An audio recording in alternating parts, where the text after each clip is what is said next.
Macaulaay's colonizing strategy was ingrained in the education system introduced by British in India.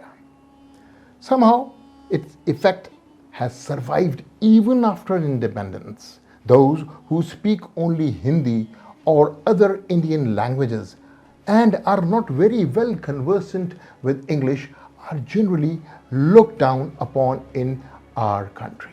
L کے اڈوانی کی بات کا لب لباب یہ ہے کہ ہندوستانیوں کو انگریزی زبان کے ذریعے غلام بنایا گیا اور اس کے اثرات آزادی کے بعد بھی ہمارے معاشرے پر بری طرح اثر انداز ہوتے ہیں. لارڈ مکیولے کے پورے کوٹ میں سے یہ ناچیز صرف ایک لائن کا تجزیہ آپ کے سامنے پیش کرتا ہے.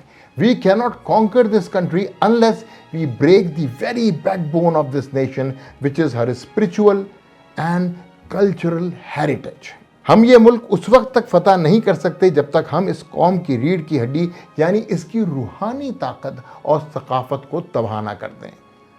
اب میں یہاں 29 دسمبر 2010 میں ایک پاکستانی اخبار ڈان میں شائع ہونے والے آرٹیکل کو کوٹ کرنا چاہوں گا.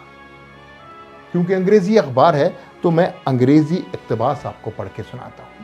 Let me add here that prominent researcher Ziauddin Lahori says that Sir Syed used to praise Lord Macaulay profusely for successfully advocating teaching of English to Indians. یہاں پر ایک ریسرچر نے سر سید کو لارڈ مکیولے کا مدح پایا، یعنی سر سید احمد خان لارڈ مکیولے کی تعلیمی پالیسی کو مسلمانوں پر نافذ کرتے تھے. اس بات کی تاریخ گواہ ہے کہ سر سید احمد خان نے انگریزی کو مسلمانوں کا نژاد ہندہ گردانا اور یوں سر سید احمد خان اور انگریزوں کے گٹھ جوڑ کی قلعی کھلتی نظر آتی ہے.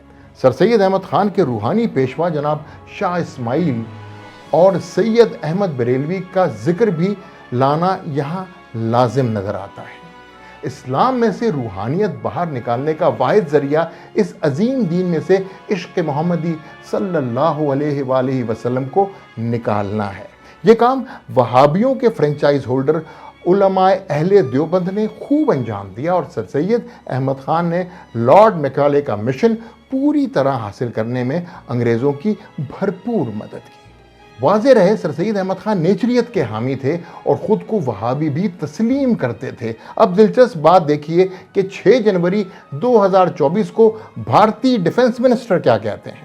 Lord Macaulay was sent to throttle India's traditional system of education and to mentally enslave the people. انگریزوں سے ذہنی مطابقت رکھنے والے لوگ ہر دور میں پائے گئے.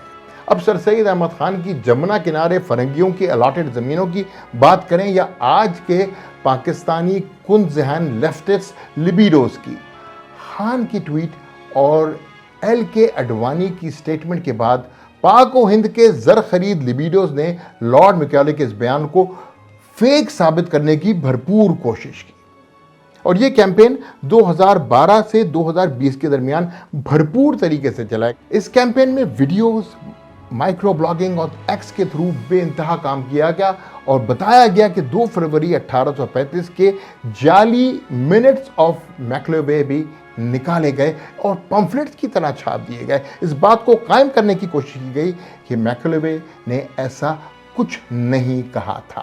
لگتا ہے ہندوستان نے ٹھان لی ہے کہ وہ اپنی تاریخ درست کر کے رہیں گے. ہم غلاموں کے غلام کب ہوش میں آئیں گے کچھ کہا نہیں جا سکتا.